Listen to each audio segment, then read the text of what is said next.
Employment create కావట్లేదు. సంక్షేమ పథకాలు ఓకే, కానీ ఎంప్లాయ్మెంట్ ఉంటే బాగుంటుంది.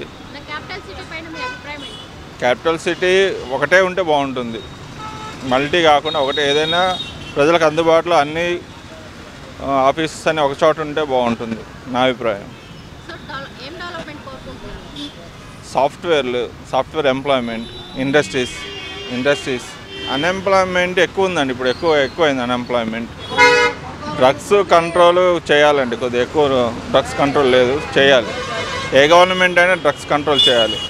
సంక్షేమ పథకాలు ఇస్తున్నారు కానీ దాని సేమ్ అదే విధంగా మన స్టేట్లో రెవెన్యూ జనరేట్ కావట్లేదు. సంపద సృష్టించబడాలి. ఫస్ట్ సంపద సృష్టించబడితే ఏదైనా పాసిబుల్ అవుతుంది. సంపద ఓన్లీ మనం ట్యాక్స్ పేయర్స్ మనీ ఓన్లీ మనం ఇస్తూ ఉంటే అది ఎప్పటికైనా సిస్టమ్ కొలాప్స్ అవుతుంది. ఈరోజు కాబట్టి ఇంకో 10 yearsకైనా కొలాప్స్. లైక్ శ్రీలంక. ఏ గవర్నమెంట్ అయినా ఎవరైతే డెవలప్ చేస్తారో అనుకుంటారో వాళ్ళకి ఓటేయండి. సంపద సృష్టించే వాళ్ళకి ఓటేయండి.